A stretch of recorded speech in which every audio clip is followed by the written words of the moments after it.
Salam hörmətli şagirdlər, hər birinizi xoş gördük. Bu gün mənim sizlərə dəstək məqsədi ilə hazırladığım blok sınaq imtahanının biz izahlarına baxacağıq. Siz də videonu bəyənməyi və kanala abunə olmağı unutmursunuz. Vaxt itirmədən birinci sualın izahından gəlin başlayaq. Birinci sualda bizə deyir ki, verilmiş kütləli ideal qazın verdiyi istilik miqdarlarını müqayisə edin. Baxın, burada qrafikdə görürük ki, təzyiqin həcmdən asılı qrafiki verilib.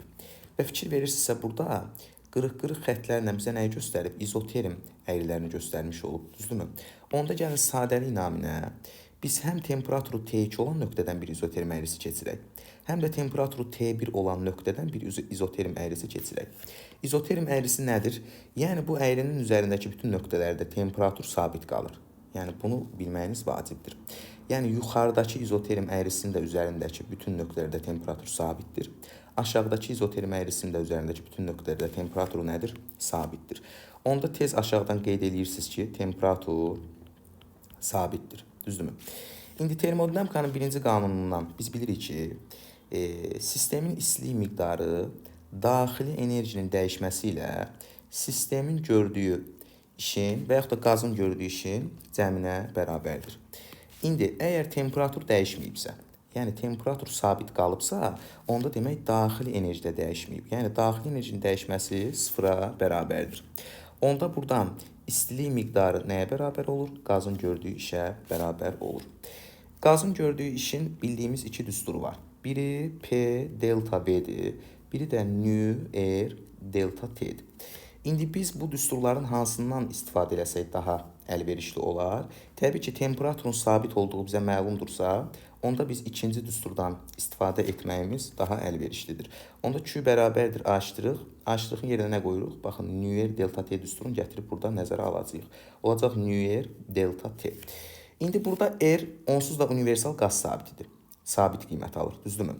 İndi verilmiş kütləli ideal qazdan söhbət gedirsə, onda maddə miqdarı da burada nədir? Sabitdir, düzdürmü? İndi gəlin temperatur dəyişməsinə baxaq. Baxın, qrafikdən görürsünüz ki, istər A prosesi olsun, istər B prosesi olsun, istər də C prosesi olsun. Bu proseslərin hər birində temperatur T2-dən T1-ə qədər azalıb. Yəni, baxın, A-da da T2-dən T1-ə gəlib, B-də də T2-dən T1-ə gəlib, C-də də T2-dən T1-ə gəlib. Yəni, bu o deməkdir ki, burada temperaturun dəyişməsi daha doğrusu hər bir prosesdə nə olub? Eyni qədər olub. İndi fikir verin. İstilik miqdarının bərabər olduğu kəmiyyətlərin hər üçü sabit qaldı. Düzdürmü? Onda bu proseslərdə verilən istilik miqdarları nədir? Bərabərdir. Onda biz deyirik ki, QA bərabərdir QB, o da bərabərdir QC. Cavab oldu B variantı. Keçid alaq ikinci suala. Elektrik sahəsindəki çevrənin mərkəzinə müsbət nöqtəvi Q2 gətirdilər. Hansı nöqtədə sahənin yekun intensivliyi modulca ən kiçikdir? İndi bizə deyir ki, bu çevrənin mərkəzinə bir dənə müsbət nöqtəvi yük gətirildi. Düzdürmü? Q yükü gətirildi. Gəlin baxaq. Baxın, bu istər 1 nöqtəsi olsun, istər 4, istər 3, istər də 2 nöqtəsi olsun.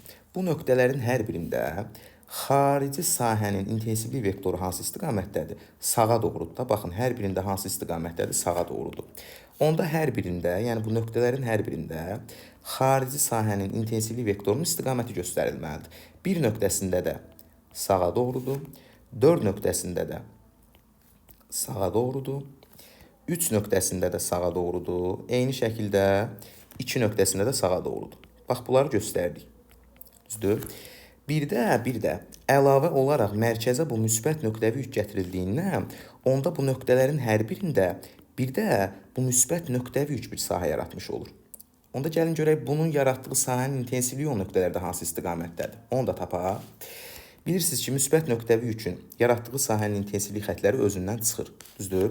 Onda bir nöqtəsində bu müsbətin yaratdığı sahənin xətləri özündən çıxmalıdır. Düzdürmü? Onda bir nöqtəsində bunun yaratdığı intensivlik xətləri nə olacaq? Özündən çıxacaq. Buna dedim bir Y'. Düzdürmü? Eyni şəkildə 4 nöqtəsində də bunun yaratdığı sahənin xətləri özündən çıxmalıdır. Bu da oldu Y'. 3 nöqtəsində də özündən çıxmalıdır, çünki müsbət yükdür. Bu da oldu Y'. 2 nöqtəsində də özündən çıxmalıdır. Bu da oldu Y'. Düzdürmü? İndi bizdən nəyi soruşur? Deyir ki, hansı nöqtədə sahənin yekun intensivliyinin modulu ən kiçikdir? Onda biz bu nöqtələrdə nəyi tapmalıyıq? Yekun intensivliyi qiymətini hesablamalıyıq. Yəni ədədi qiyməti, modulunu hesablamalıyıq. Düzdür? Gəlin hesablayaq. Baxın, bir nöqtəsində bu intensivlik vektorları arasında qalan bucaq nədir? 90 dərəcədir. Düzdür? Onda bax, həm bir nöqtəsi üçün, həm də 3 nöqtəsi üçün gəlin elə birlikdə hesablayaq. 3 nöqtəsində də bu vektorlar arasında qalan bucaq 90 dərəcədir. Düzdür? Onda demək, bax, mən burada yazıram. Həm bir nöqtəsi üçün yazıram. Bax, belə yazaq da gəlin. Həm bir nöqtəsi üçün, həm də 2 nöqtəsi üçün yekun intensivliyi hesablayıram. Baxın, burada yekun intensivlik nəyə bərabər olacaq? Pifaqorla tapırıq da. Əgər aralarındakı bucaq 90 dərəcədirsə, kök altda kvadratlar cəmi ilə gedəcək. Onda olacaq kökün altında y eşittir kvadratı üzərinə gəlinsin. Y-nin nəyi? Kvadratı. Bax, bu şəkildə. Düzdürmü? İndi gəlin 4 nöqtəsi üçün hesablayaq. 4 nöqtəsi üçün yekun intensivliyi hesablasaq, burada yekun intensivliyi bərabər olacaq. Baxın, intensivlik ilə qüvvə kimi vektorial cəmiyyətdir də, istiqamətçi xarakterizə olunur. Düzdürmü? Qüvvə necə eyni istiqamətdə olanda toplanır? Bax, burada intensivlik də vektorlarda eyni istiqamətdə olduğundan biz yekun intensivliyi tapanda bunları nə etməliyik? Toplamalıyıq. Yəni, y eşittiriklə toplayacağıq y-ni. 4 nöqtəsində də yekun intensivliyi tapdıq. Qaldı 2 nöqtəsi. 2 nöqtəsi üçün də gəlin tapaq. 2 nöqtəsi üçün də yekun intensivliyi hesablamaq istəsək, bərabər olacaq. Artıq 2 nöqtəsində, baxın, y eşittirik soladır, y isə sağadır. Yəni, bunların istiqaməti əksdir. Onda mən yekun tapanda nə etməliyəm? Modulda bunları bir-birindən çıxmalıyam. Çünki modulunu soruşur. Yəni, böyükdən kiçik çıxmalıyıq. Olacaq, məsələn, y eşittirik çıxılsın, y. Düzdürmü? İndi bunları müqayisə eləmək lazımdır. Bizdən yekun intensivliyinin modulun ən kiçik olmağını istəyir. Düzdür? Hansında ən kiçikdir? Təbii ki, ən kiçik 2-dədir də. Çünki burada bir-birindən nə elədik biz bu vektorları? Hətta bu vektorları da gəlin qoyaq. Çaşqınlıq yaranmasın. Biz burada intensivlikləri nə elədik? Bir-birindən çıxdıq. Ona görə yekun intensivliyinin modulu ən kiçik olduğu 2 nöqtəsində. Bu belə. İndi gəlin 3-cü suala baxaq. Məftildən müəyyən yük asılmışdır. Məftili ortadan qatlayıb eyni yük asdıqda məftilin mexaniki gərginliyi necə dəyişər? Gəlin buradan yer eləyək yazmaq üçün. Baxın, mexaniki gərginlik düsturu sigma ilə işarə olunur. Düsturu F bölünsün S-dir. Düzdürmü? İndi bu tip suallarda şagirdlər bəzən çaşır. Deyir, ortadan 2-yə qatladıqda bunun nə sahəsi dəyişdi? Eyni yükü asdığından qüvvə də dəyişmədi. Onda mexaniki gərginlik dəyişməz. Amma elə deyil. Sualı daha yaxşı başa düşmək üçün biz nə etməliyik? Şəkil üzərindən işləməliyik. Baxın, tutaq ki, bu dayaqdır. Düzdür? İndi buradan məftil var. Məftildə mən belə işarə edəcəm. Bax, tutaq ki, belə bir məftil var. Düzdürmü? Bu oldu bizim məftilimiz. Məftilin eni kəsirinin sahəsinə S dedim. Başlanğıc uzunluğuna da bir L0 dedim. Tutaq ki, bu məftilin başlanğıc uzunluğu L0'dır. Şərtdə bizə deyir ki, məftili ortadan qatlamaq lazımdır. İndi gəlin, bax, burada bir şey də vurğulayaq ki, tutaq ki, indi bu məftildən də bir M kütləli yük asılıb. Gəlin, onu da burada çəkək, qoy çaşqınlıq yaranmasın. Məftildən M kütləli yük asılıb, düzdür? Bizə deyir, məftili ortadan 2-yə qatladıq. Onda biz nə edirik? Bu məftili ortadan 2-yə qatlayırıq. Elə bil ki, ortadan kəsib birləşdirirsən. Bax, məftil belə bir hal almış olacaq da, ortadan 2-yə qatladıqda. Düzdürmü? Bax, bu dəfə məftilin başlanğıc uzunluğu 2 dəfə azalır. Çünki ortadan 2-yə qatlamısan axı. Bu dəfə məftilin başlanğıc uzunluğu olur L0 bölünsün 2. Amma əvəzinə eni kəsirinin sayısı nə olur? 2 dəfə artır. Baxın, S burada, S də burada. Düzdürmü? Bizə deyir, eyni yükü asdıqda. Yəni, əvvəl M kütləli yük asmışdınsa, sonra da M kütləli yük asırsan. Nə elədik biz buradan? M kütləli yük asdıq. Düzdürmü? İndi, hər bir halda onsuz da bu yükün yaratdığı qüvvə mg'dir də, bunun ağırlığı qədərdir. Düzdürmü? Bax, mg dəyərindədir. Onda, bax, burada biz qüvvə nədir?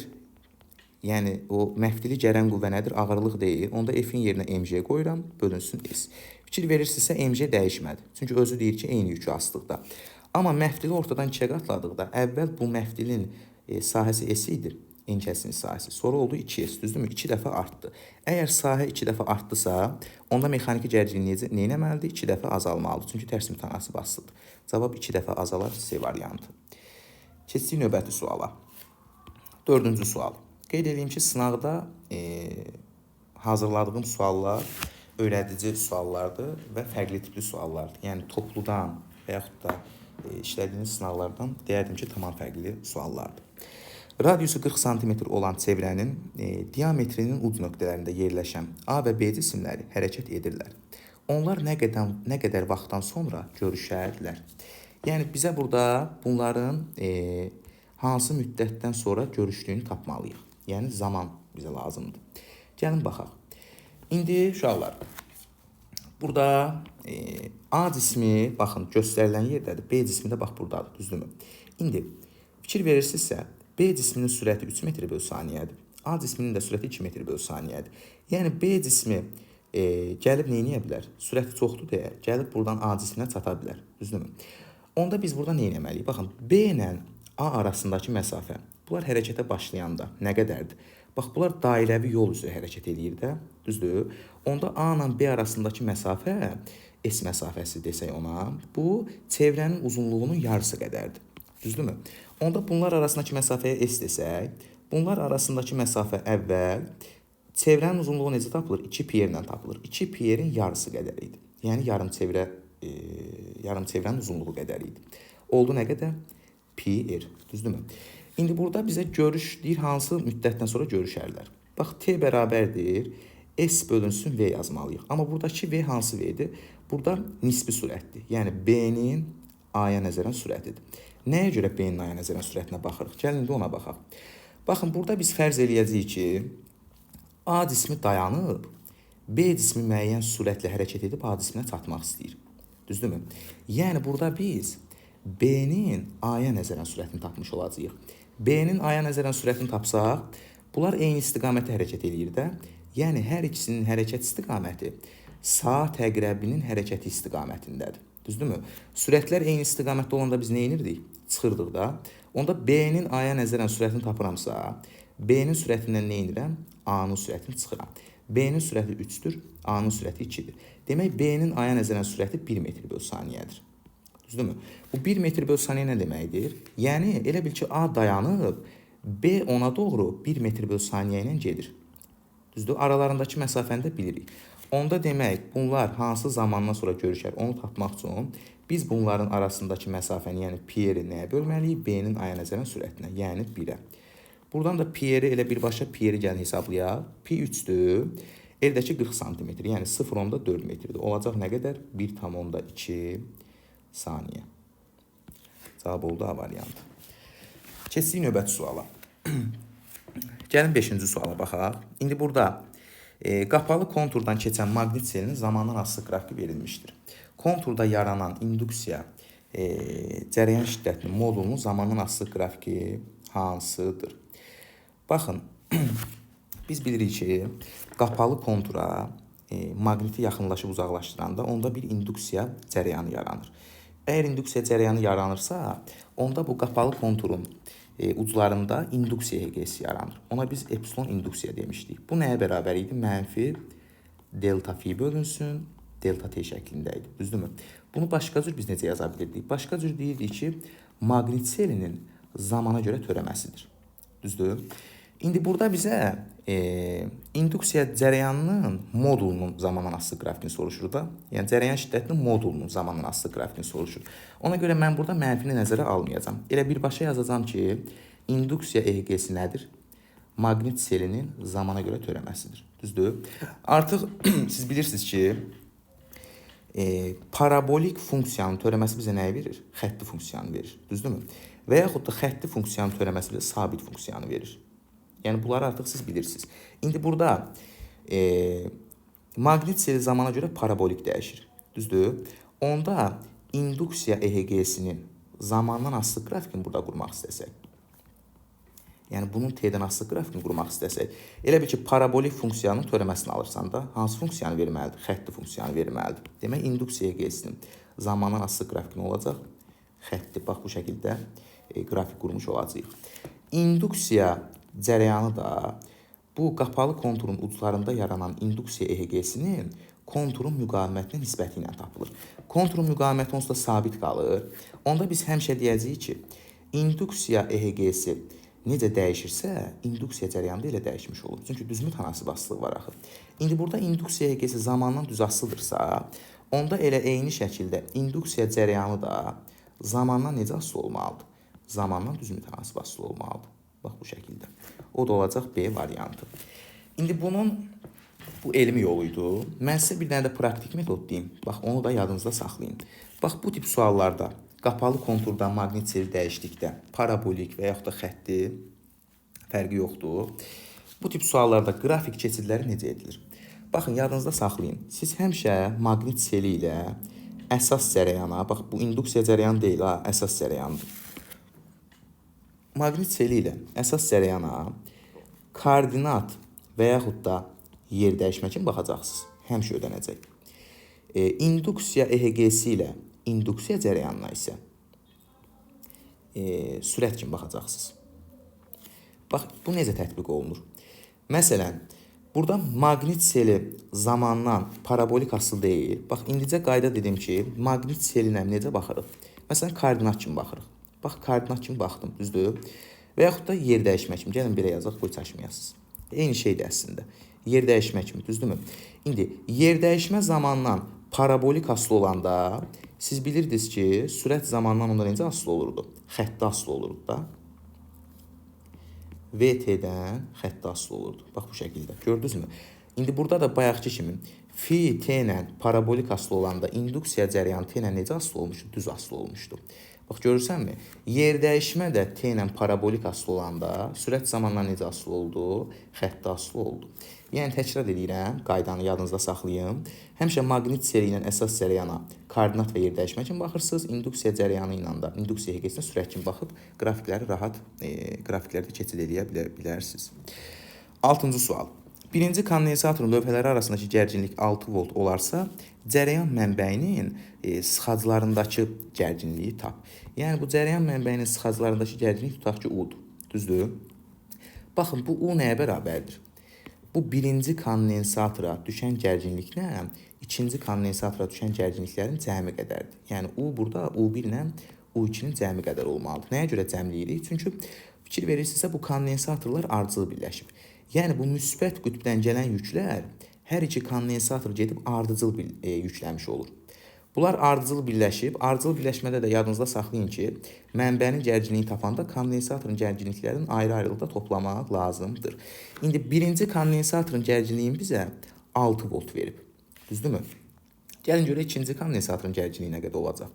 Baxın, kondensatorun tutumunun düsturu S bərabərdir Q bölünsün U'dur. Düzdür? Buradan U'nu tapsaq, U nəyə bərabər olacaq? Q bölünsün S.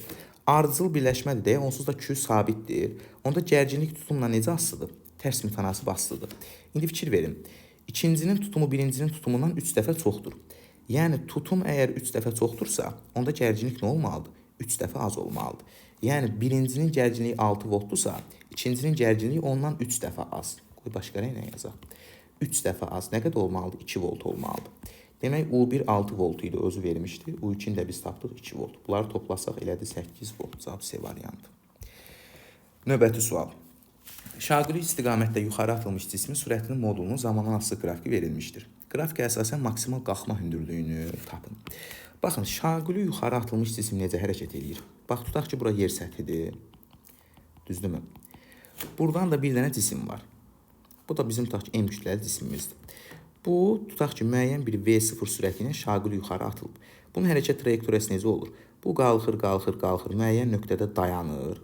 Yəni, bunun son sürəti 0 olur. Sonra nə edir? Başlayır aşağı doğru hərəkət eləməyə və yerə də müəyyən bir sürətlə dəymiş olur. Düzdürmü? Gəlin, indi baxaq. Fikir verirsinizsə, bu, dedik ki, bu maksimal qalxma hündürlüyündə, bax, bura olur maksimal qalxma hündürlüyü. Getdi, neynədir? Yəni, maksimum bu qədər qalxa bildi də, qalxdı, dayandı. Düzdür? İndi fikir verin. Bu müəyyən bir başlanğıc sürətdən atılıb. Sürət azalıb, azalıb, azalıb, azalıb. 4 saniyə sonra sürəti nəyə düşüb uşaqlar? Qrafikdən görünür ki, 0-a düşüb də. Onda biz deyə bilərik ki, bunun qalxmasına sərf etdiyi müddət, yəni T-qalx nə qədər olub? 4 saniyə olub. Düzdür? Maksimal qalxma hündürlüyündə hazır düsturunu bilirsiniz də. H maksimal nəyə bərabərdir? J vurulsun T-qalxın kvadratı bölünsün 2. O da bərabərdir. J 10-dur. Qalxma müddətini 4 tapmışıq. 4 4-ün 16 bölünsün 2. Bu da eləyir 80 metr. Cavab oldu B variantı. Növbəti suala baxaq. Sxemdəki sarğacın induktivliyi 10 Henry, kondensatorun elektrik tutumu isə 4 mikrofaraddır. Ampermetrin göstərişləri nisbətini hesablayın. Ümumiyyətlə, yadınızda saxlayın ki, bu fikir verirsə dəyişən cərəyan mənbəyidir. Dəyişən cərəyan mənbəyində ampermetr həmişə bu cərəyanın təsirçi qiymətini ölçür. Bax, bunu mütləq yadınızda saxlayın. Yəni, biz burada, məsələn, birinci ampermetrin göstərişini mən tapmaq istəsəm, təsirçi qiyməti ölçdüyündən yazmalıyam. U təsirçi bölünsün. Ohm qanunu necə ifadə olunur? U bölünsün R-dir də. Amma birinci ampermetr olduğu qola fikir verin, nə qoşulub? Sarğac qoşulub. Onda mən birinci ampermetrin göstərişini tapmaq istəyirəmsə, yazmalıyam U təsirçi bölünsün sarğacın müqaviməti. Çünki sarğacdan gələn cərəyanı ölçür axı birinci ampermetr. Onda sarğacın da müqaviməti XL-dir də. Qoyduq yerinə oldu XL. O da bərabərdir. U təsirçi bölünsün, XL-in yerinə nə qoyuram? Omega L qoydum. Düzdürmü? Gəlin, indi ikincinin göstərişini tapaq. I2 bərabərdir. Yenə burada yazıram. U təsirçi bölünsün. Bu dəfə ikinci ampermetr olan qola nə qoşulub? Kondensator qoşulmuyub. Onda burada müqaviməti, tutum müqavimətidir də, kondensator müqaviməti. Onda burada müqavimətin yerinə mən nə yazıram? XC yazıram. XC-nin düsturu nədir? Yazıram U təsirçi bölünsün. 1 bölünsün omega C-dir də. Omega C buradan yuxarı qalxsa olacaq. U təsirçi vurulsun. Omega vurulsun C. Düzdürmü? Gəlin, indi hər birinin ayrı-ayrılıqda hesablayaq. Onsuz da burada gərginliyin təsirçi qiyməti hamısında eynidir də. Yəni, hətta bax, buradan yazıb tapsaq, gərginliyin təsirçi qiyməti maksimal qiymətdən, kök altda 2 dəfə nədir? Azdır da. Burada maksimal qiymət 100-dür. Onda elə hər birində olacaq 100 bölünsün, kök altda 2. Yəni, gərginliyin təsirçi qiyməti bunların hər ikisi üçün eynidir. Onda onun qiymətini yazmağa ehtiyac yoxdur. Bərabərdir. Omega nə qədərdir? Omega da 100-dür də. Hər biri üçün 100-dür. Hətta yaxşı, gəlin onu yazaq. Yazıram U təsirçi bölünsün. Omeganın yerinə 100 yazdım. Vurulsun. İnduktivlik 10 Henry'dir. Bunu da yerinə yazdım 10. Bunu yazdıq. Gəlin, bunu da hesablayaq. İkincinin də göstərişini hesablayaq. Burada da olacaq U təsirçi vurulsun. Omega 100-dür. Vurulsun. C. Tutum 4 mikrofaraddır. Mikro 4 vurulsun. Bu 10 üstü. Mikro 10 üstü mənfi 6-dır. Buradan 2 dənə sıfırı atsaq, hətta gəlin aşağıdan bax səliqəli yazaq. Bax, birincinin göstərişi olacaq. Bu 10 üstü 3-dür də aşağıda. Düzdür? Yəni, U təsirçi bölünsün 10 üstü 3-dür. Onun sadəliyi ilə biz belə yaza bilərik də. U təsirçi vurulsun 10 üstü mənfi 3. Düzdürmü? İndi ikincinin göstərişini də tapsaq, burada da olacaq 4 vurulsun U təsirçi. Vurulsun. Bu 2 sıfırı buradan atsan, olacaq 10'un üstü mənfi 4. 10'un üstü mənfi 4. Hətta bunu, baxın, biz belə yaza bilərik də, qoy 10 üstü mənfi 3'lər geçsin böləndə. Bax, bunu mən belə yazacağım. Yazacağıq 40 vurulsun. U təsirçi vurulsun 10'un üstü mənfi 3 şəklində. Düzdür? Çünki böləndə qoy 10 üstü mənfi 3'lər ixtisar geçsin, işimiz rahat olsun. İndi bizdən nəyi soruşur? I1 bölü 2 nisbətini soruşur. Yazdım I1 bölünsün, I2. O da bərabərdir. I1'i nə tapmışdıq? U təsirçi vurulsun 10 üstü mənfi 3. I2'ni də tapdıq ki, 40 vurulsun, U təsirçi vurulsun 10 üstü mənfi 3. İxtisarlarımızı aparsaq, təsirçi qiymətlər getdi. 10 üstü mənfi 3'lər getdi. İfadə nə qaldı? Qaldı ki, buradan yazaq. 1 bölünsün 40 şəklində. O da bərabərdir. Cavab olacaq. Burada cavab olacaq 0,25. Belə olmalıdır. Amma burada nəsə cavabda 2,5 verilib. Yəqin ki, burada səhv gedib də sualda. Çünki böləndə biz hesabladıq ki, A variantı alınır. Yəni 0,25 alınır. Çünki 1'i 4'ə böləndə 0,25 eləyir. Hətta 40'a böləndə, hətta bax belə eləyir, üzr istəyirəm. Biz burada biraz mexaniki səhvə yol verdik. 0,025 eləyir burada. 0,25. Bax bu şəkildə. Orada sıfırları əksilik olub. İndi burada 9-cu suala gəlin baxaq. 9-cu sualda bizə deyir ki, şəkildə göstərildiyi kimi boş birinci qab var. Bunu verib. Və daxilində ideal qazın təzyiqi bu qədər paskal olan, burada kütlənin sabit olmağın vurğulasını qoy. Şəkildə göstərilən kimi boş birinci qab var və daxilindəki ideal qazın təzyiqi bu qədər olan ikinci qablar kranla birləşdirilmişdir. Yəni bizə deyir ki, ikinci qabdakı təzyiq nə qədərdir? 120 paskaldır. Bunu qeyd elədik. Kranı açsaq qablardakı təzyiq nə qədər olar? Gəlin baxaq. Baxın, söhbət ideal qazdan gedir, düzdürmü? Qablarda ideal qaz var. Temperaturda sabitliyin vurğuluyub, yəni bu qazların, ideal qazın temperaturu sabitdir, kütləsi də sabitdir. Yəni burada kütlə dəyişmir. Onda biz nə edirik? Mendeleev-Klaperon tənliyindən istifadə edirik. PV bərabərdir. Kiçik m bölünsün böyük m, vurulsun R, vurulsun T. İndi fikir verin burada. Baxın, R universal qaz sabitidir. Kütlə onsuz da sabitdir. İdeal qazda molyar kütlə sabitdir. Temperaturunda sabit olduğunu bizə vurğulayıb. Düzdür? Onda biz buradan tapdıq ki, PV hasili elə nəyə bərabərdir? Sabitə bərabərdir. Çünki bu hasilin, uşaqlar, bərabər olduğu bütün kəmiyyətlər sabit oldu da. Onda buradan məsələn P-ni tapsaq, P nəyə bərabər olacaq? Konstant bölünsün V. Düzdür? İndi buradan biz əlaqə qurduq ki, P ilə V necə asılıdır? Tərs mütənasib asılıdır. Onda gəlin tərs mütənasib asılığın riyazi ifadəsini quraq. Onda yazarıq P1 bölünsün P2 bərabərdir. Həcmdən tərs asılı deyil. Onda olacaq V2 bölünsün V1. P1 bilmirik, axtarırıq birinci qabdakı təzyiqi. P2-ni amma bizə verib ki, 120 kilopaskaldır, bərabərdir. V2-nin 6 litr olduğunu bilirik. V1 də nədir? 2-dir. Bax, bunlar getdi, burada qaldı 3. Buradan P1 hesablayıb tapsaq, P1 nəyə bərabər oldu? 360 paskala bərabər oldu. Bir kranı açdıqdan sonra təzyiq nə qədər olar? Kranı açdıqdan sonra artıq biz nəyi tapırıq? Qərarlaşmış təzyiqi tapırıq da. Qərarlaşmış təzyiqində düsturun bilirsiniz ki, qərarlaşmış təzyiqin düsturu P1 V1 üzərinə gəlinsin. P2 V2 bölünsün. V1 plus V2 ilə tapılır. Kəmiyyətlərin hamısı bizə məlumdur. Yerinə qoyub hesablamaq qalır. P1-i tapdıq ki, 360 kilopaskaldır, vurulsun. V1 2 litrdir, vurulsun. P2-ni özü 120 vermişdi. V2 6 litrdir. Bunları cəmləsək, 2 ilə 6-nın da cəmi elədi 8. Yuxarıda elədi 720 üstə 720. 1440 bölünsün 8. Bu da eləyir 100. Nə qədər eləyir bu? Demək, 1440 2 yaparsaq 4 qalır, orada aşağıda qalır 4. 180 paskal. Cavab oldu 180 paskal. Cavab oldu D variantı. 9-u da yazdıq. Gəlin 10-cu suala baxaq. 10-cu sual da maraqlı sualdır. 10-cu sualda bizdən nə istəyir? Şərti oxuyaq. Çəkisiz çubuq A və B cisimləri ilə birlikdə şəkildə göstərilən kimi tarazlıqdadır. Bu cisimlərin potensial enerjilərinin nisbətini hesablayın. Baxın, cisimlərin yerə görə potensial enerjisinin düsturu mgh-dır. Düzdürmü? Burada fikir verin. A və B cisminin yerdən olan hündürlükləri bizə məlumdur. J onsuz da eynidir. Onda biz potensial enerjilərin nisbətini tapmaq üçün bunların kütlələri arasında da əlaqə qurmalıyıq. Kütlələr arasında bəs necə əlaqə qurarıq? Əgər bu cisimlər tarazlıqdadırsa, onda momentlər qaydası ödənməlidir. Yəni bunların yaratdığı momentlər bərabər olmalıdır. Gəlin yazaq. A cisminin təm mərkəzindən aşağı doğru bunun ağırlığı var. Buna mən dedim MA vurulsun J.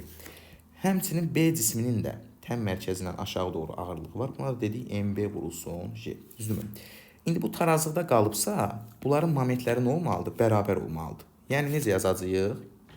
Yəni A-nın momenti ilə B-nin momenti nə olmalıdır? Bərabər olmalıdır. Momentin düsturu F-dir də.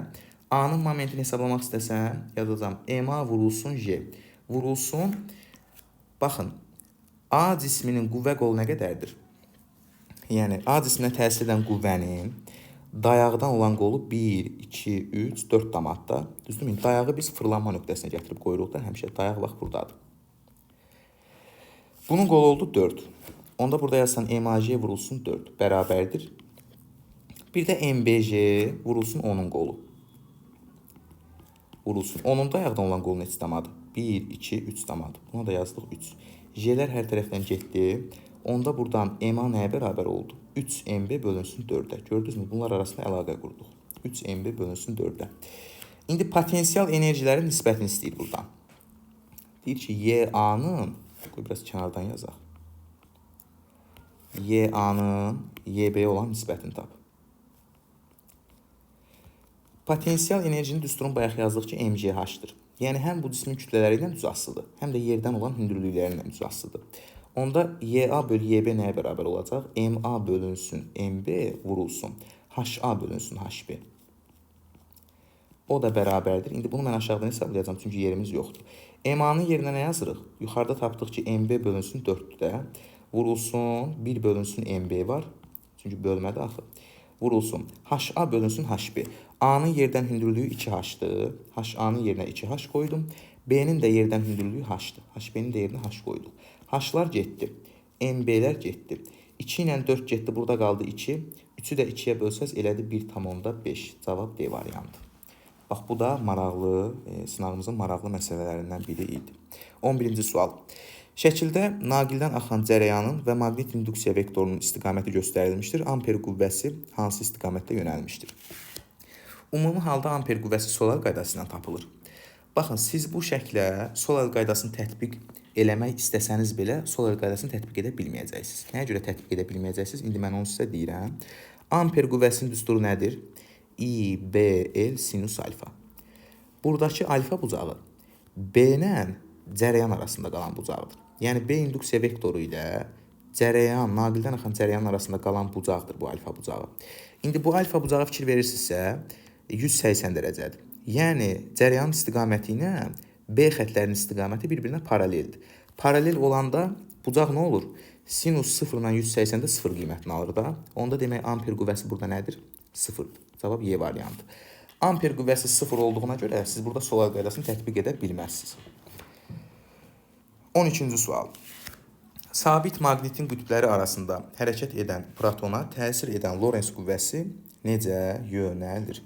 İndi burada şəkildə Solal qaydasını mən elə şəkil üzərindən tətbiq edib göstərə bilmirəm. Çünki burada şəkildə göstərmək biraz çətinlik yaranır. Amma siz özünüz bilirsiniz ki, Lorentz qüvvəsinin istiqaməti Solal qaydası ilə tapılır. Sol əlimizə elə tuturuq ki, bax, mən dedikcə siz tətbiq edirsiniz. 4 barmağımız sürət istiqamətində yönəlir. Ovuc içimizə B xətləri daxil olur. Açılan 90 dərəcə açılmış baş barmaq Lorentz qüvvəsinin istiqamətini göstərir. Desəz, bəs burada müəllim B xətləri axı yoxdur. Biz B xətlərini hardan bilək? Artıq onu siz bilməlisiniz ki, sabit maqnitin xaricində B xətləri N-dən isə doğru yönəlir həmişə. Yəni, burada B xətlərinin istiqaməti N-dən isə doğrudur. Bax, bu şəkildə. Onda siz sol əli tutdunuz, B ovucumuza daxil oldu. 4 barmaq sürətin istiqamətini göstərdikdə, baş barmaq şəkil müstəvisindən bizə doğru yönəlmiş oldu. Onda demək, burada cavab olacaq Lorentz qüvvəsinin istiqaməti şəkil müstəvisindən perpendikulyar istiqamətdə bizə doğru. Cavab Y variantı. Gəldik bura. Cismin sürətinin proyeksiyasının zamandan asılı qrafiki verilmişdir. Qrafikin 1, 2, 3 hissələrində cismə təsir edən qüvvələrin proyeksiyalarını müqayisə edin. Baxın, burada cismə təsir edən əvəzləyici qüvvə necə tapılır? MA ilə tapılır, düzdürmü? Onsuz hər bir halda cismin kütləsi sabitdir. Əvəzləyici qüvvə nə ilə düz asılıdır? Təcillə düz asılıdır. Onda bu qrafiklərin hansında təcil ən çoxdursa, demək, orada əvəzləyici qüvvə ən çoxdur. Baxın, vaxt itkisi olmasın deyə, burada sürət harda çox dəyişibsə, onda demək, təcil orada daha çox olub da. Çünki təcil nədir? Vahid zamanda sürət dəyişməsidir. Yəni, A bərabərdir delta V bölünsün delta T ilə tapılır da təcil. Sürət harda daha çox dəyişsə, onda təcil demək orada daha çox olub. Birinci qrafikin dikliyi daha çoxdur deyə, burada sürət daha çox dəyişib. Onda demək, burada sürət təcil nədir? Daha çoxdur. Böyükdür üçüncüdən. Çünki üçüncüdə qrafikin dikliyi biraz azdır. İkincidə sürət dəyişməyib deyə, yəni bərabər sürətli hərəkətli deyə təcil nədir? Təcil 0-dır. İndi dedik ki, əvəzləyici qüvvə təcillə mütənasibdir, düz mütənasibdir. A1 A3-dən böyükdürsə, onda F1 də F3-dən böyükdür. Əgər ikinci halda təcil yoxdursa, onda qüvvə də yoxdur. Bu da 0-dır. O hardadır? Cavab A variantıdır. İndi bu daha sadə tapılma qaydasıdır. Başqa bunun məsələn, fərqli yolla da tapa bilərik. Bax, biz bilirik ki, həmişə bu qrafiklərdə ordinat oxunda duran kəmiyyətin, absis oxunda duran kəmiyyətin nisbəti bizə nəyi verir? Tangens alfanı verir də. Yəni, bu qrafikdə həm də tangens alfa nəyə bərabər olacaq? Sürət dəyişməsinin, yəni delta V-nin zaman dəyişməsinin nisbətinə. Düzdürmü? İndi fikir verin. Burada bu bərabərliyin sağ tərəfləri bərabərdirsə, onda sol tərəflərdə bərabər olmalıdır da. Yəni buradan təcil həm də nəyə bərabərdir? Təcil həm də tangens alfaya bərabərdir. Bəs alfa bucağı hansı bucaqdır? Alfa bucağı qrafikin üfüqlə əmələ gətirdiyi bucaqdır. Bu alfa 1-dir. Buradan da məsələn üfüqi xətt çəksək, bu da olacaq alfa 3. Düzdürmü? İndi burada fikir verdinizsə, təcil alfa bucağı ilə necə asılı oldu? Düz mütənasib asılı oldu. Onda qrafikdən də görürsünüz ki, birinci halda bucaq, üçüncü haldakı bucaqdan böyükdür. Təcil də alfa ilə düz asılı deyil. Onda A1-dən olacaq? A3-dən böyük olacaq. Qüvvə də təcillə düz asılı olduğundan onda F1 də böyük olacaq nədən? F3-dən. Yəni bunu bu metodla da rahat tapa bilərsiniz. Bu da oldu 13-cü sualımızın izahı. Gəldik 14-cü suala. Şəkildə şüanın sındırma əmsalları N1 və N2 olan mühitlərdəki yolu göstərilmişdir. N2 bölünsün N1 nisbətini hesablayın. İndi burada işıq fikir verirsə bir mühitdən digər mühitə keçib və sınıb. Müəyyən qədər sınıb. Düzdürmü? Onda biz sınma qanununu burada tətbiq eləməliyik. Sınma qanununa görə sinus alfa bölünsün sinus beta bərabərdir nəyə? N2 bölünsün N1-ə. Düzdürmü? Burada alfa şüanın düşmə bucağıdır. Beta isə sınma bucağıdır. Yadınızda saxlayın. Düşmə və sınma bucaqları həmişə şüanın normalla əmələ gətirdiyi bucaqdır. Normal vektoru iki mühiti ayıran sərhəddə perpendikulyar çəkilmiş vektordur. Bax, bu normal vektorudur. Düzdürmü? Biz düşmə bucağı deyəndə bu düşən şüanın, bax burada diqqətli olmalısınız. Düşən şüanın normalla əmələ gətirdiyi bucağa baxırıq. Bu alfa olur düşmə bucağı. Sınan şüa deyəndə, qoy qırmızı ilə göstərək onu. Sınan şüa, sınma bucağı deyəndə, sınan şüanın normalla əmələ gətirdiyi bucağa baxırsınız. Bu da oldu beta sınma bucağı. Alfanı tapmaq istəsək, baxın bura 90-dır da. 90-ın 37-si gedir. Alfaya nə qədər qalır? 53 dərəcə. İndi burada da 53-ü getdi. Betaya nə qədər qaldı? 37 dərəcə. Onda demək sinus alfada nə yazacağıq alfanın yerinə? Olacaq sinus alfa bucağı 53 idi də tapdıq. Olacaq sinus 53 bölünsün. Sinus beta bucağı nə qədər idi? 37 dərəcə idi. Bunu da 37 dərəcə tapdıq. Bərabərdir N2 böl N1. Bu da bərabərdir. Gəlin birbaşa qiymətlərini qoyub hesablayaq. Sinus 53 0,8-dir. Sinus 53-ün yerinə şərtdə verib də özü. 0,8 qoyuruq. Sinus 37 də 0,6-dır. Bunun da yerinə 0,6 qoysaq, cavab olacaq 3-də 4. A variantı.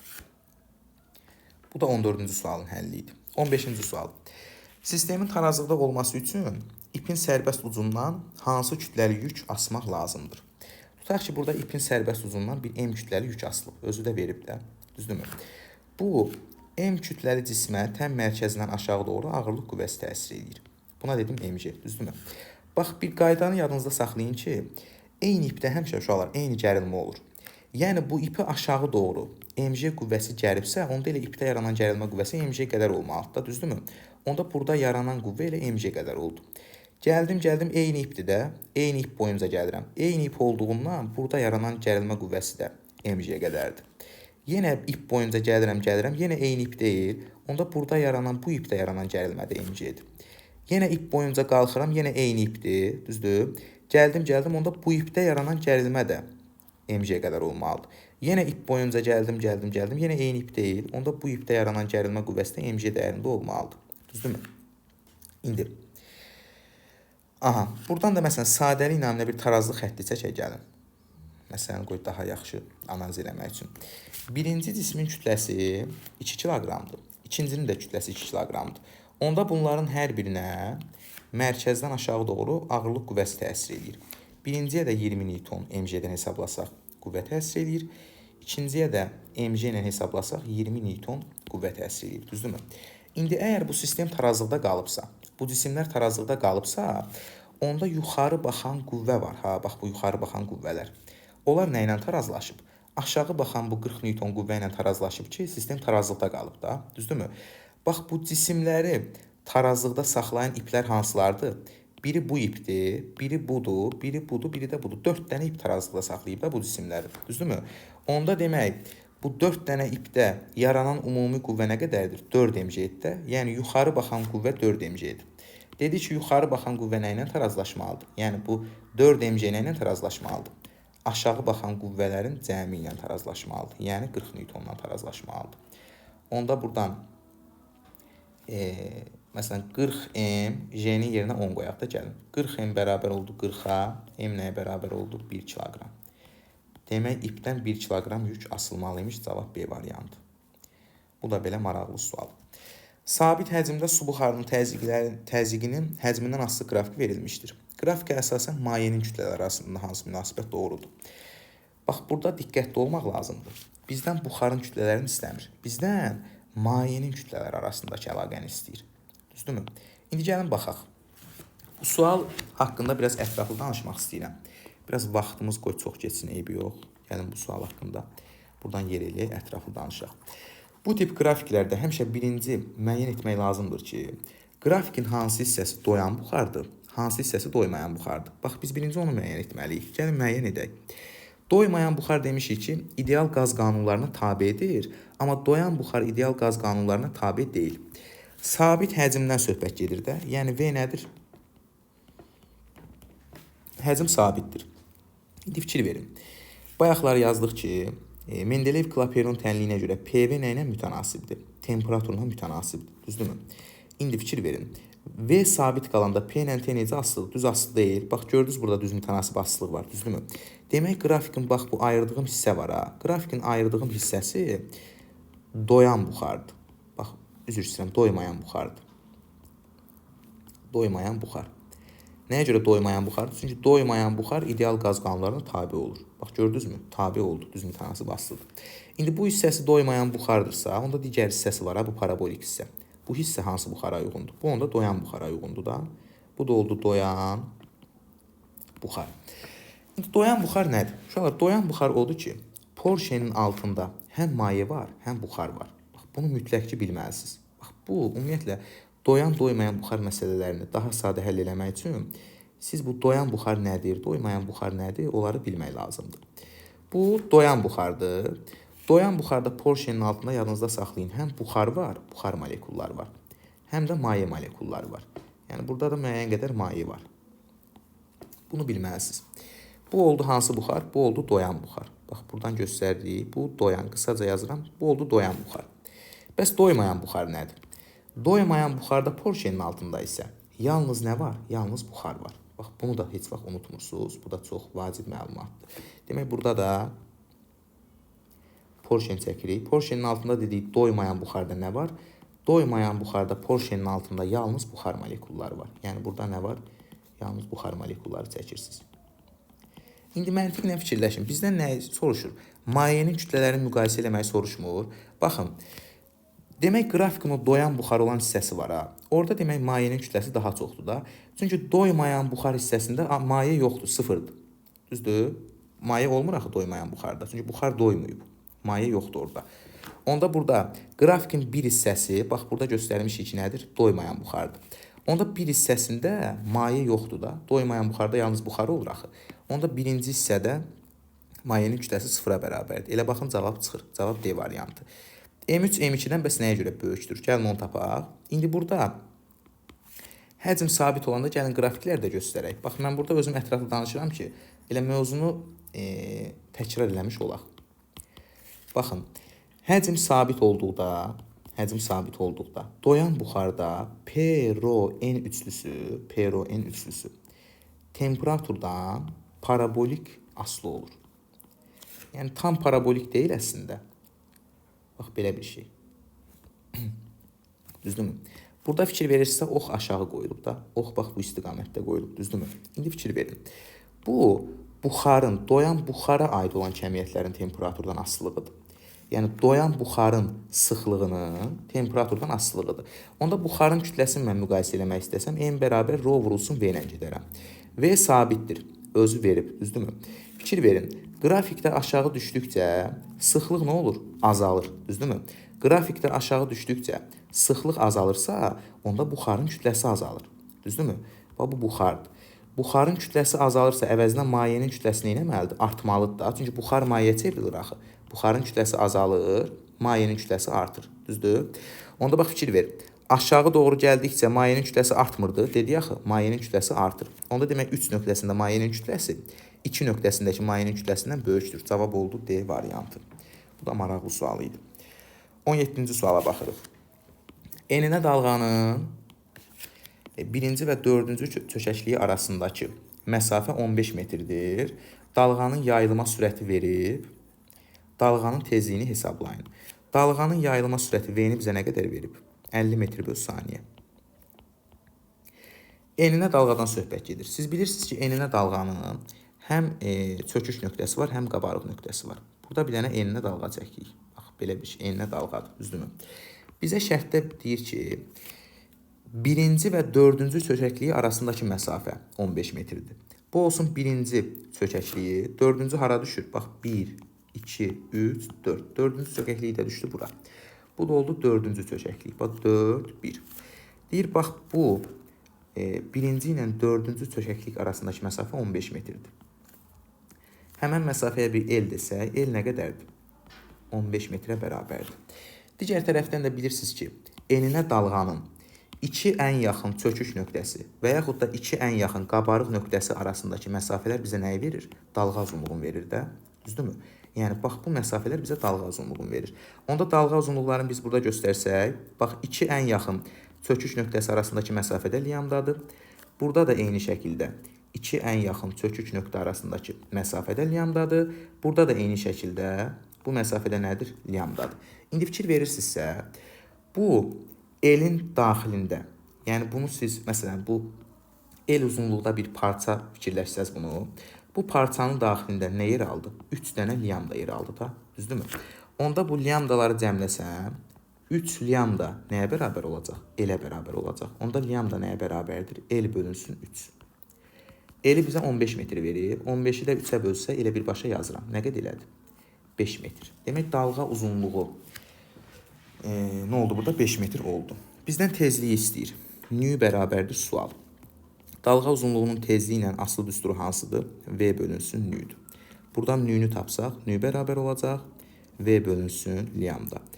V 50-dir, lambda da 5-dir. 50-ni 5-ə bölsəz eləyər 10 Hz. Cavab oldu C variantı. Bu da belə, bu da maraqlı sualımızdır. 18. Voltamper xarakteristikasına əsasən vahid zamanda verilmiş metaldan qoparılan elektronların saylarını müqayisə edin. Baxın, burada metaldan qopan elektronların sayı doyma cərəyan şiddəti ilə mütənasibdir, yəni düz asılıdır. Hətta I doyma bərabərdir nəyə? NY-yə. Əgər zamanı vahid qəbul etsək, doyma cərəyan şiddəti NY ilə tapılır. İndi burada fikir verirsinizsə, elektronların sayı yalnız doyma cərəyan şiddəti ilə düz asılıdır. İndi qrafikin hər birinə fikir versəz, qrafikin hər birində doyma cərəyan şiddətləri hər 3 qrafik üçün eynidir. Fikir verin, qrafiklər gəlib burada birləşib də. Hər üçü üçün doyma cərəyan şiddəti eyni olduğundan, onda hər üçündə qopan elektronların sayı nədir? Eynidir, bir-birinə bərabərdir. N2 bərabərdir, N3. Yəni, burada gərginlikdən nədir? Elektronların sayı asılı deyil, cavab A variantı. Sonra keçdik növbəti suala, qoy buranı təmizləyək. Aşağıdakılardan hansı uzunluğa dalğalara aiddir? Gəlin bir dənə uzunluğa dalğa çəkək burada. Məsələn, uzunluğa dalğanı rəqsi hərəkət edən yay kimi başa düşə bilərik. Yəni, uzunluğa dalğa, məsələn, fikirləşsək, məsələn, bir yay var, tutaq ki, burada rəqsi hərəkət edir. Yay müəyyən hissədə daha sıx olur, müəyyən hissədə daha seyrək olur. Düzdür, rəqsi hərəkət edəndə. Müəyyən hissədə daha sıxlaşır, müəyyən hissədə daha seyrək olur. Bax, bu şəkildə, düzdürmü? Elə ki, yayı dartıb buraxırsam, müəyyən hissədə yay sıxlaşır, müəyyən hissədə daha geniş olur da bu yayın arasındakı məsafələr. Düzdür? İndi gəlin baxaq. Yəni, bu uzunluğa dalğadır. Rəqs burada uzunluğa baş verir. Bax, bu şəkildə, sağa, sola. Fazada bir-birini əvəz edən sıxlaşmalar və seyrəkləşmələr şəklində yayılır. Bəli, düzdür. Müəyyən hissədə sıx olur, müəyyən hissədə seyrək olur. Birinci düzdür. Fazada bir-birini əvəz edən qabarıqlar və çöküklər şəklində yayılır. Uşaqlar, bu eninə dalğadır. Hansı ki, bayaq biz onu çəkdik. Bax, o eninə dalğadır. Qabarıq və çökək nöqtəsi olan. Bu uzunluğa dalğaya aid deyil. Hissəciklərin rəqsləri dalğanın yayılma istiqamətinə perpendikulyardır. Bu da eninə dalğadır. Hissəciklərin rəqsləri dalğanın yayıldığı düz xətt boyunca baş verir. Bəli, burada dalğanın yayılma istiqaməti sağa və yaxud da soladır. Eyni şəkildə bu yayı təşkil edən zərrəciklərin də hərəkəti elə sağa və yaxud da sola olmuş olur. Yəni paraleldir burada. 4-də düzdür. Bütün mühitlərdə yayılır, bəli. Uzunluğa dalğalar bütün mühitlərdə yayılır, uşaqlar yadda saxlayın. Enlə dalğalar isə yalnız bərk mühitdə yayılır. Bax, fərq budur. Cavab oldu 1, 4, 5. B variantı. Növbəti sual. Şəkildə göstərildiyi kimi 60 kiloqram kütləyə malik bir cins tiri bir ucundan tutub daha doğrusu qaldırmaq üçün nə qədər minimal qüvvə tətbiq etmək lazımdır? Baxın, biz bu tiri bir ucundan F qüvvəsi ilə yuxarı qaldırmaq istəyəndə, məsələn, buradakı nöqtəyə bir K nöqtəsi desəm, fikir verin. Bu tiri yuxarı qaldırmaq istəyəndə bu tir K nöqtəsi ətrafında fırlanacaq da. Yəni, dayağı burada K nöqtəsi oynayacaq. Elə ki, tir bax, buradan belə qalxacaq. Dayaq hara olacaq? Dayaq K nöqtəsi olmuş olacaq da. Yəni, fırlanma nöqtəsi K nöqtəsi olmuş olacaq. Ona görə biz həmişə momentlər qaydasını daha rahat tətbiq etməyimiz üçün fırlanma nöqtəsinə gətirib nə edirik? Bir dənə dayaq qoyuruq. Düzdürmü? İndi fikir verin. Tirin kütləsi 60 kiloqramdır. Düzdür? Bu ağırlıq qüvvəsi onda nə qədər olacaq? 600 Newton olacaq. Ağırlıq qüvvəsi bilirsiniz ki, cisimlərin ağırlıq mərkəzindən tətbiq olunur da, yəni tən ortasından. Ağırlıq qüvvəsi onda bunun tən mərkəzindən tətbiq olunacaq və nə qədər olacaq? 600 Newton. Gəlin buranı silək, cavabları onsuz da özümüz tapacağıq da. Olacaq nə qədər? Bax burada. 600 Newton mg-dən hesablasaq. Düzdürmü?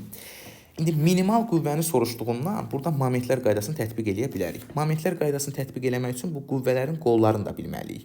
Sadəlik naminə F qüvvəsinin qoluna gəlin 2L deyək. Yəni F qüvvəsinin tətbiq nöqtəsindən dayağa qədər olan məsafə 2L olsun. Özüm L demədim ki, kəsirlə işləməyək də. Ağırlıq qüvvəsinin tətbiq olunduğu nöqtədən dayağa kimi olan məsafə onda L olacaq da. Çünki tən mərkəzdən tətbiq olunur axı. İndi momentlər qaydasını yazsaq, minimal qüvvə dediyindən birincinin momenti ilə ikincinin momenti bərabər olmalıdır. Birincinin momenti birinci F qüvvəsidir. F vurulsun, F-in dayağdan olan qolu nə qədərdir? 2L-dir. Onda olacaq F vurulsun 2L bərabərdir. İkincinin momentini tapmaq istəsək olacaq ağırlıq qüvvəsi, yəni 600 Newton vurulsun, onun dayaqdan olan qolu L. Olacaq 600 vurulsun L. L-lər ixtisar getdi. F qüvvəsi nəyə bərabərdir? 600 bölünsün 2-dən 300 Newton. O da yəqin ki, burada hansı variantdadır görək? Bəli, Y variantı.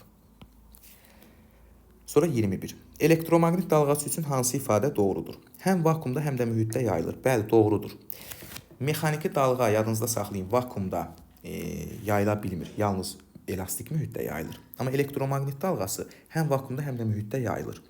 İki mühiti ayırma sərhəddində qayıtma və bir mühitdən digərinə keçdikdə sınma xassələrinə malikdir. Bəli, işığı misal gətirə bilərik də. İşıq demişik ki, elektromaqnit dalğasıdır. İşıq həm bir mühitdən digər mühitə qayıda bilir, həm də bir mühitdən digərinə keçərək sına bilir. Onda elektromaqnit dalğası üçün iki ifadəsi də doğrudur. Eninə və uzunluğuna dalğalar olmaqla iki növə bölünür. Xeyr, bu mexaniki dalğadır. Mexaniki dalğa həm eninə olur, həm uzunluğuna olur. Elektromaqnit dalğaları yalnız eninə dalğalardır. Yadınızda saxlayın. Cavab oldu 1-2 Y variantı. Sonra 22-yə baxaq. Sabit gərginlik mənbəyinə qoşulmuş dövrədəki reostatın sürgüsü sağa sürüşdürüldükdə voltmetrin və ampermetrin göstərişi necə dəyişər? Bura müsbətdir, bura mənfidir. Düzdürmü? Biz bilirik ki, cərəyan həmişə dövrənin müsbət qütbündən verilir. Bax, cərəyan buradan gəlir. Düzdürmü? Gəldi, bax, bu birinci rezistordan keçdi. Düzdürmü? Getdi, qalxdı reostatın sürgü qolundan yuxarı. Düzdürmü? Gəldi, artıq, baxın, bu reostatın cərəyan bu qədər hissəsindən keçib getmiş olur. Baxın, keçib gedir, mənfi qütbə birləşir. Bu şəkildə, düzdürmü? İndi bizə deyir ki, bu sürgü qolunu sağa sürüşdür. Yəni, bu sürgü qolu ikinci halda, məsələn, gəlib burada olmuş olur. Düzdürmü? Onda, bax, fikir verin. Gələn cərəyan bu dəfə hardan keçmiş olacaq? Bax, sürgü qolundan aşağı düşəcək, bax, bu qədər hissədən keçmiş olacaq. Əvvəl qırmızı ilə ştrixlədiyim hissədən keçib gedirdi. Sonra yaşılla ştrixlədiyim hissədən keçib getmiş oldu. Yəni, burada cərəyanın keçdiyi aktiv hissənin uzunluğu nə oldu? Azaldı, düzdürmü? Onda reostatın müqaviməti R bərabərdir. Rho L bölünsün S-lə tapılmır. Rho L bölünsün S. Əgər cərəyan keçən hissənin uzunluğu azaldısa, onda müqavimət nə oldu? Müqavimət azaldı, düzdürmü? Burada da ampermetrin göstərişi I bərabərdir. Məsələn, mənbənin gərginliyinə bir U desək, olacaq U bölünsün. Bunun müqaməti olsun R1, bunun da müqaməti olsun R2. Olacaq U bölünsün, R1 üzərinə gəlsin R2 şəklində. Düzdürmü? İndi bu ikinci olsun da. İkincinin müqaməti nə oldu? İkincinin müqaməti azaldı. Məxrəc azaldısa, cərəyan şiddəti nə olmalıdır? Artmalıdır. Cərəyan şiddəti demək artdı. Bunu tapdıq. Bəs voltmetrin göstərişini necə hesablayaq? Voltmetr yadınızda saxlayın, öz sıxacları arasında qalan rezistorun gərginliyini ölçür. Bunun sıxacları arasında qalan rezistor R1 müqamətinə malik rezistor deyil. Onda mən voltmetrin göstərişini hesablasam, yazacağım U bərabərdir. R1-in üzərindən keçən I cərəyanı vurulsun. Elə onun müqaməti, yəni R1. Müqaməti heç nə eləməmişik. Müqaməti R1 olan rezistor, yəni müqamət dəyişməyib. Cərəyan amma nə olub? Cərəyan artıb. Cərəyan artıbsa voltmetrin göstərişi nə olar? Artar. Demək, hər ikisi artdı. Həm voltmetrin göstərişi artar, həm də cərəyanın göstərişi artar. Cavab B variantı. Gördünüzmü? Fərqli və maraqlı sual. 23-cü sual. Bərabər sürətli hərəkət etdirilən cismin kütləsi nə qədərdir? Gəlin tapaq. İndi burada sürtünmə əmsalı verilib. Düzdürmü? Demək, səth sürtünməlidir də. Onda sürtünmə qüvvəsini qeyd eləmək lazımdır. Burada qüvvə fikir verirsinizsə, üfüqlə müəyyən bir bucaq əmələ gətirərək cismə tətbiq olunur. Həmişə bu halda siz qüvvəni 2 dənə proyeksiya ayırın. Qüvvənin bir üfüqü toplananı var burada. Ona biz dedik Fx.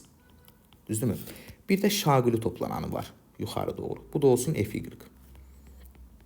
Düzdürmü? Yadınızda saxlayın.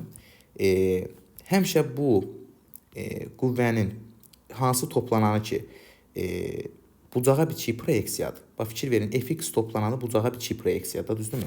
Bucağa biçik proyeksiya həmişə qüvvənin kosinüsü hasili ilə tapılır. Yəni Fx-i tapmaq istəsəz, olacaq F vurulsun kosinus 37. Çünki bucağa biçik proyeksiyadır axı. Qüvvənin y toplananı isə bucağa biçik olmadığından bu F-in sinus alfaya hasili ilə tapmış olacaq. O da bərabərdir. 30-u sinus 37-yə vursaq edəcək 18 Newton. 30-u kosinus 37-yə vursaq elə bil ki 24 Newton elədi. 30-u 0.8-ə vurduq da. Bunları göstərdik. Başqa hansı qüvvə var? İndi bunun kütləsini soruşur da bizdən, düzdürmü?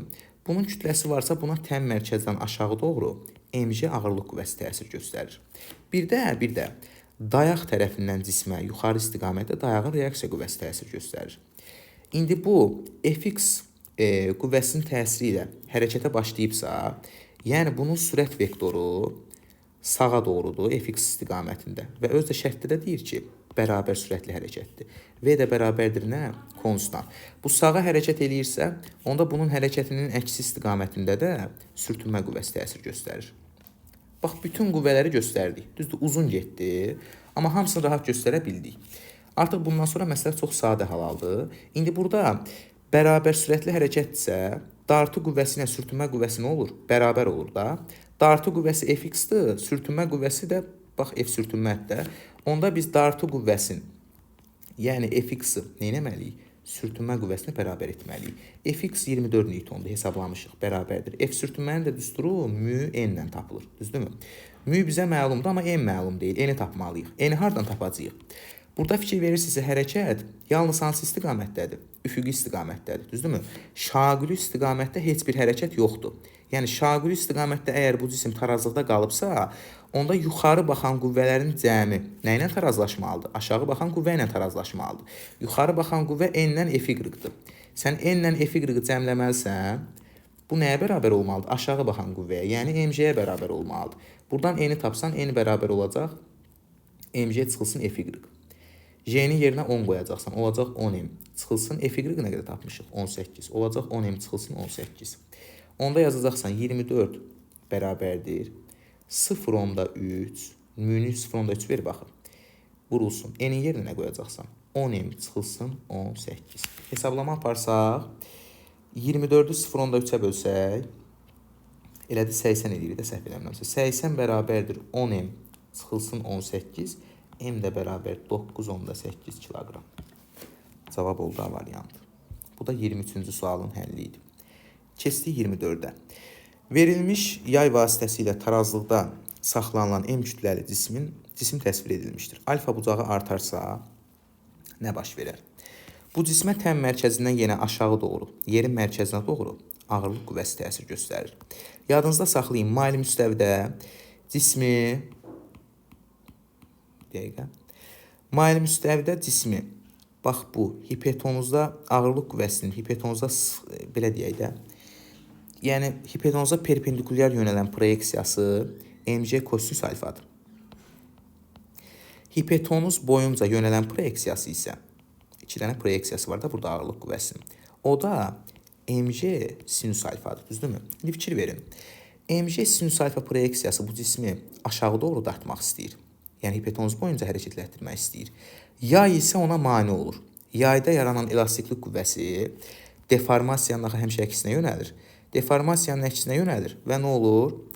Hərəkətin əksi istiqamətinə, deformasiyanın əksi istiqamətinə yönəlir elastiklik qüvvəsi. İndi əgər bu cisim tarazlıqda qalıbsa, onda mc sinus alfa ilə elastiklik qüvvəsi nə olub? Tarazlaşıb da yenə. Onda yazırsınız elastiklik qüvvəsi mc sinus alfa ilə tarazlaşmış olub. Bizə deyir alfa bucağı artarsa.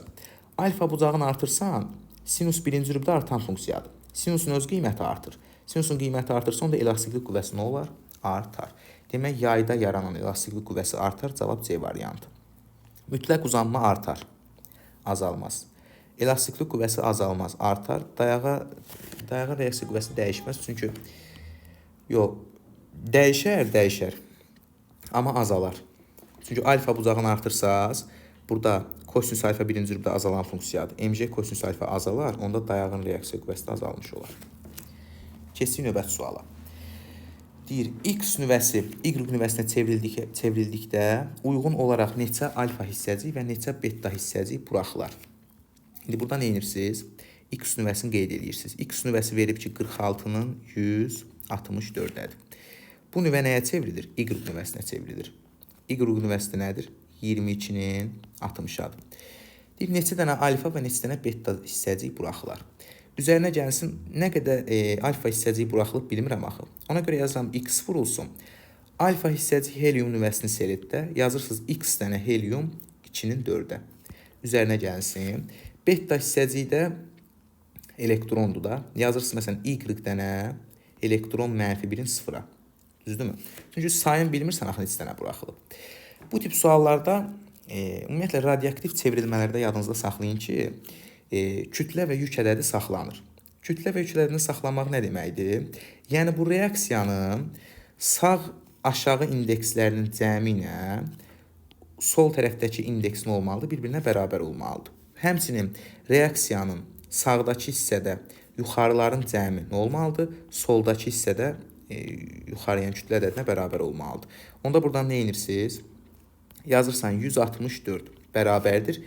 Bu tərəfdə, bax, sağ hissədə yuxarıları nə edirsən? Cəmləyirsən. Onda yazırsan, y nüvəsinin kütlə ədədi 60-dır. 60 üzərinə gəlsin. İndi fikir verin. Bir dənə helium nüvəsinin kütlə ədədi 4-dürsə, x dənə helium nüvəsinin kütlə ədədini tapsan nə yazacaqsan? X vurulsun 4 yazacaqsan. Üzərinə gəlsin. Bu elektronun kütləsi 0-a yaxındır, yəni yuvarlaqlaşdırılıb 0 qəbul olunub. Y-i 0-a vursan elə eləyəcək 0. Onda üzərinə gəlsin 0.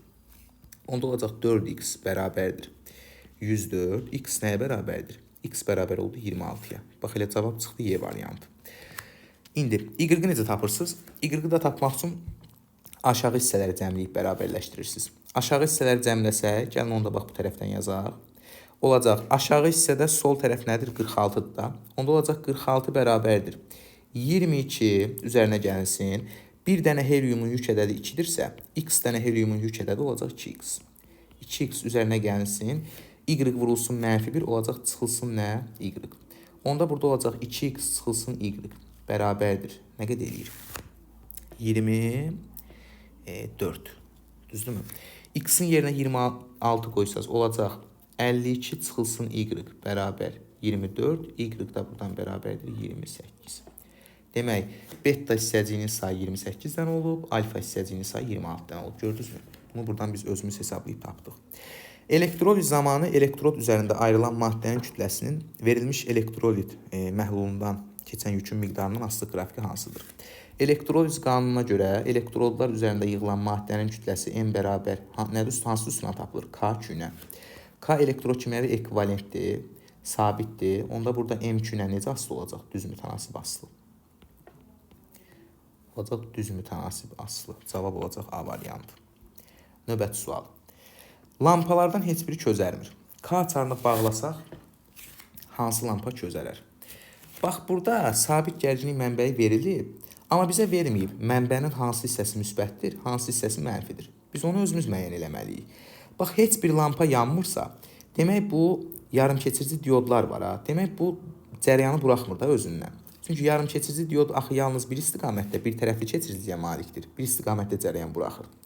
Və yadınızda saxlayın ki, yarımkeçirici diodun iti ucu hansı istiqamətdə baxırsa, diod həmişə o istiqamətdə cəryan buraxır. Bax, onda yuxarıdakı yarımkeçirici diodun iti ucu bax bu istiqamətdə, düzdürmü? Bu demək sola cəryan buraxacaq ancaq. Bunun da iti ucu sola baxdığından, demək bu da ancaq sola cəryan buraxır, düzdürmü? Amma bu diodun iti ucu sağa baxdığından, demək bu diod ancaq neyinir? Sağa cəryan buraxır, düzdürmü? İndi burada əgər dövrədə bizə deyir ki, heç bir lampa çözərmir. Əgər dövrədə heç bir lampa çözərməyibsə, demək bu mənbənin bu hissəsi müsbət olub, digər hissəsi mənfi olub. Çünki fikir verin, müsbətdən cəryanı versəm, cəryan gedib buradan keçə bilməz. Çünki diod cəryanı sola buraxır, amma buradan cəryan sağa getmək istəyir. Demək buradan cəryan keçmədi. Cəryan qalxdı yuxarı. Buradan da keçə bilməz. Nəyə görə keçə bilməz? Çünki bu diod cəryanı yalnız sola buraxır, amma gedən cəryan sağa getmək istəyir. Buradan da demək cəryan keçmədi. Düzdür? İndi demək bu mənbənin qütblərinin işarələrini biz müəyyən elədik. Yəni qütblərin müəyyən elədik. Biri müsbət, biri mənfi. K açarını bağlasaq deyir hansı lampa çözərər? K açarını bu dəfə bağladıq. Düzdür? Fikir verin. Müsbətdən gələn cəryan yenə bax gəlib buradan keçə bilmir. Düzdürmü? Bu dioddan keçə bilmir.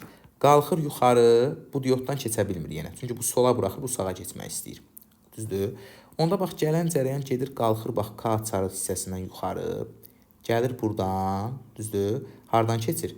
Bir lampasından keçir və burada cəryan sağa getmək istəyir. Elə bu diod da cəryanı sağa buraxır da. Buradan da onda gəlib keçir, mənbənin mənfi qütbünə birləşir. Demək hansı lampa yandı? 3 lampası yandı, bir də 1 lampası yandı. Cavab 1-lə 3 A variantı. Sonra 28. Eyni kütləli, lakin müxtəlif həcmli kürələr saplardan asılaraq suya salınmışdır. İplərdə yaranan gərilmə qüvvələri arasında doğru münasibəti göstərin. İndi gəlin biri üçün göstərək, onsuz da hamısı üçün çıxacaq. Bax, məsələn, bu cismin batan həcminə dedim ki, tutaq ki, V batan. Tutaq ki, məsələn, V batan qədər həcmi bunun suyun daxilindədir, düzdürmü? İndi gəlin baxaq. Bu cismə yuxarı doğru ip gərilməsi təsir edir. Ümumi halda yazacağım ha. Bax, yuxarı doğru T ip gərilməsi təsir edir. Bu cismin bir M kütləsi olduğundan buna təm mərkəzdən aşağı doğru MC ağırlıq qüvvəsi təsir göstərir. Düzdürmü? Bir də maye tərəfindən buna yuxarı doğru Arximed qüvvəsi təsir göstərir. Düzdür? İndi yenə bayaqçı qaydanı tətbiq edirik. Burada əgər bu cisim suyun daxilində və yaxud da mayenin daxilində tarazlıqda qalıbsa, yuxarı baxan qüvvələrin cəmi olmalıdır. Aşağı baxan qüvvəyə bərabər olmalıdır. Yəni onda buradan tez yazırsınız ki, gərilmə ilə Arximedin cəmi MC-yə bərabər olmalıdır. Düzdür? İndi burada gərilmə qüvvələri müqayisə eləmək istəyir. Onda buradan T-ni tapsaq, T bərabər olacaq MC çıxılsın F Arximed. Arximed qüvvəsinin düsturu nədir? Rho maye V batan vurulsun J-dir. Düzdür? İndi fikir verin. Eyni kütləli cisimlərdən söhbət gedir. Yəni kütlə sabitdir. J sabitdir. Hər bir cisim eyni mayedə tarazlıqdadır. Rho maye də eynidir, J də sabitdir. Onda fikir verin. Qarşıda da mənfi var. Qarşıdakı mənfiyə görə gərilmə qüvvəsi batan həcmlə necə asılıdır? Tərs mütənasib asılıdır. Çünki qarşıda mənfi var axı. Sən bu batanı artırsan gərilmə nə olmalıdır? Azalmalıdır. Onda ümumi halda biz buradan tapdıq ki, gərilmə qüvvəsi bu cisimlərin batan həcmi ilə necə asılıdır? Tərs mütənasib asılıdır. Düzdür? İndi fikir verin. İndi bunu gəlin silək, bax buradan. Birincinin həcminə dedim V1, ikincinin həcminə dedim V2, üçüncünün həcminə dedim V3. Şəkildən də görsənir ki, hansının həcmi ən böyükdür? Üçüncü. V3 böyükdür V2, o da böyükdür V1. Düzdürmü? İndi gərilmə qüvvəsi batan həcmdən tərs asılı deyil. Onda bax, bu müqayisənin tərsi olmalıdır da. Yəni, elə ki, burada T1 böyük olmalıdır T2-dən, o da böyük olmalıdır T3-dən. Gördünüzmü? Tərsi oldu. Cavab hansıdır indi burada? Cavab A variantı. Bu da belə. Keçdik növbəti suala. Təsvir edilmiş N və L cisimlərinin yerə görə potensial enerjilərinin nisbəti verilib. Yenə cisimlərin yerə görə potensial enerjiləri soruşur bizdən. Yerə görə potensial enerjinin düsturu mgh-dır. Düzdürmü? Potensial enerji həm kütlə ilə düz asılıdır, həm də cisimlərin yerdən olan hündürlüyü ilə düz asılıdır. Onda gəlin asılıq quraq. YN böl YL bərabərdir. M ilə düz asılı deyil. Onda olacaq MN bölünsün ML. Vurulsun H ilə daha düz asılıdır. Onda olacaq HN bölünsün HL. Bu da bərabərdir. Baxın, bu nisbəti bizə şərtdə 3/1 verməyib. Onda bax, bu nisbəti mən bərabər elədim nəyə? 3/1-ə. MN bölünsün ML. Vurulsun. HN. Baxın, N cisminin yerdən olan hündürlüyü nə qədərdir? H-dır da. Onda HN-in yerinə qoydum H. Böl HL. L-in yerdən olan hündürlüyü nə qədərdir? 2H-dır. HL-in də yerinə qoydum 2H. Bərabərdir nəyə? 3/1. H-lar getdi. Onda buradan MN bölünsün ML nisbətini biz neçə aldıq? 2/1 o tərəfə atsaq olacaq. Nə qədər olacaq? Olacaq 2 üçün 6/1. Düzdürmü? Bax, belə bir şey aldıq da. Çünki hətta çarpaz, gəlin bax çarpaz vuraq. Baxın, qoy birbaşa yazmayayım da, başa düşməzsiniz birdən. Burada baxın. 3MN yox, biz bayaq səhv hesablamışıq. 3MN bərabər oldu 2ML-ə. Düzdürmü? Belə aldıqda çarpaz vuranda. Bəli. Onda buradan MN nəyə bərabər olacaq? 2ML böl 3. 2ML bölünsün 3. Düzdürmü? İndi burada, məsələn, sadəlik naminə ML-ə M desək, MN nəyə bərabər olacaq? MN bərabər olacaq 2MN 2 daha doğrusu M bölünsün 3. Düzdürmü? Bax, bunu tapdıq. İndi çaşmayaq deyə gətirib nə edirik? Çaşmayaq deyə gətirib nə edirik? N-in yerinə qoyuram 2M bölünsün 3. N-in yerinə qoydum 2M bölünsün 3. L-in də yerinə qoyuram M. Çünki bunları tapdıq kütlələri. Düzdür? İndi şərtdə bizə deyir ki, cisimlərin yerini dəyişdirsək bu nisbət nə qədər olar? İndi biz nə edirik? Bu M-i elə bil ki, gətirib N-ə gətirirəm. 2M bölünsün 3-ü də aparıram L nöqtəsinə qoyuram. İndi gəlin bu halda biz həmən o nisbəti tapaq. Bu halda həmən o nisbəti necə tapırıq? Yenə yazıram. Bax, bayaqki qaydanı tətbiq edirəm. YN bölünsün YL bərabərdir. Kütlə ilə düz aslıydı da. MN bölünsün ML. Vurulsun. Hündürlüyü ilə də düz aslıydı. HN bölünsün HL. Bərabərdir. Gəlin tapaq. MN. Bu dəfə N nöqtəsindəki cismin kütləsi nə qədərdir? M-dir. Düzdür? Onda MN-in yerinə M qoyuram.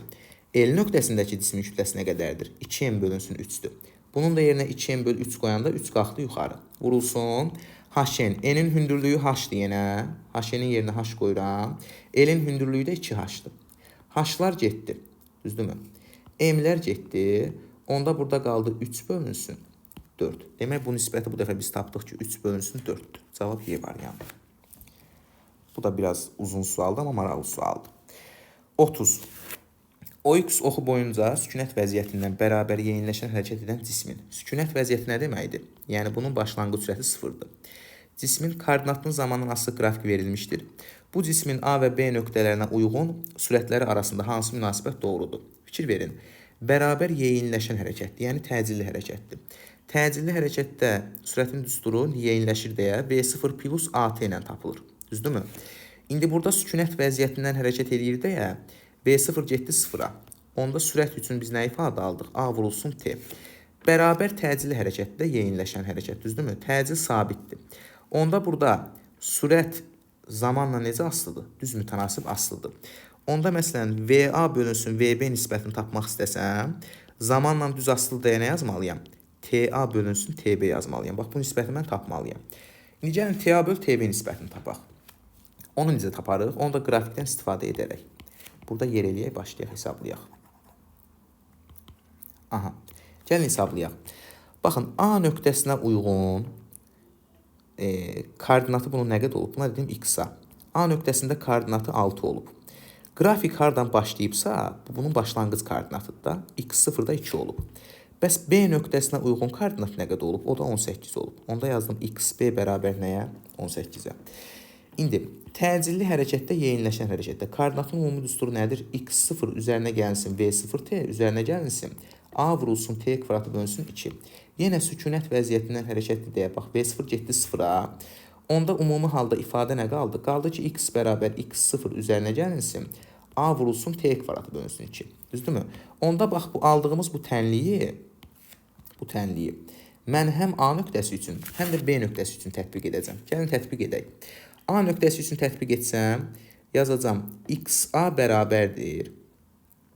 X0 üzərinə gəlinsin, A vurulsun TA-nın kvadratı bölünsün 2. Çünki A nöqtəsi üçün tətbiq edirəm axı. B nöqtəsi üçün tətbiq etsəm, yazacam X0 üzərinə gəlinsin, A vurulsun TB-nin kvadratı bölünsün 2. Düzdür? İndi gəlin bunu hesablayaq. Bir-bir qiymətləri yerinə qoyaq. Hətta sistem tənliyi halına da gəlin salaq bunu. A nöqtəsinin koordinatı 6-dır. Qoydum X-A-nın yerinə 6 bərabərdir. Başlanğıc koordinat 2-dir. X0-ın yerinə 2 qoydum. Üzərinə gəl. A vurulsun TA-nın kvadratı bölü 2. Sonra XB, B nöqtəsinin koordinatı 18-dir. XB-nin yerinə qoydum 18 bərabər. X0 2-dir. Üzərinə gəlinsin. A vurulsun TB-nin kvadratı bölünsün 2. Bax, buradan gəlin hesablayaq. Aşağıda hesablayacağım. A vurulsun TA-nın kvadratı bölünsün 2-ni yuxarıdan tapmaq istəsək, bax, bu 2-ni bərabərliyin bu tərəfini atsam, edəcək 4-də. Altdan çıxsam 4. Digər tənlikdə A vurulsun TB-nin kvadratı bölünsün 2-ni tapmaq istəsəm, o da bərabərdir. Burada da 2-ni bu tərəfə atsam, edəcək nə? 16. Düzdür? Gəlin tərəf-tərəfə bölək. Tərəf-tərəfə bölsək, A vurulsun TA-nın kvadratı bölünsün 2. Vurulsun. Tərəf-tərəfə böləndə yerlər dəyişilir. Olacaq A vurulsun TB-nin kvadratı 2 qalxacaq yuxarı bərabər 4 böl 16. Yəni 4-də 1. A-lar getdi. 2-lər getdi. Onda burada TA bölünsün TB kvadratlar. Bunların nisbəti nə qaldı? 4-də 1 qaldı da. Düzdür? Hər tərəfdən kök alsaq, onda TA bölünsün TB nisbətini burada nə tapdıq? 2-də 1 tapdıq. Gördünüzmü? Bax, TA böl TB nisbətini 2-də 1 tapdıq. Onu gətirəcəm, bax, bu tərəfə. Bax, onu gətirək, bax, bu tərəfə. Bax, bura. Qoy qalsın burada. İndi, biz VA böl VB nisbətini nəyə bərabər eləmişdik? TA böl TB nisbətinə. Onu da 2-də 1 tapdıq da. Onu da aşağıdan yazırıq. VA böl. Bir dəqiqə. VA böl VB bərabər TA böl TB nisbətini 2-də 1 tapdıq. Çarpaz vursaq, olacaq VA bərabər. Daha doğrusu üzr istəyirəm. VB bərabər 2VA. 2VA. Bu hansı cavabda var? D variantı. Baxın belə. Bu da maraqlı sualımız idi, bizim axırıncı sual. Bu qədər. Ümid edirəm faydalı oldu izahlar sizə. İzlədiyiniz üçün təşəkkür edirəm. Sağ olun.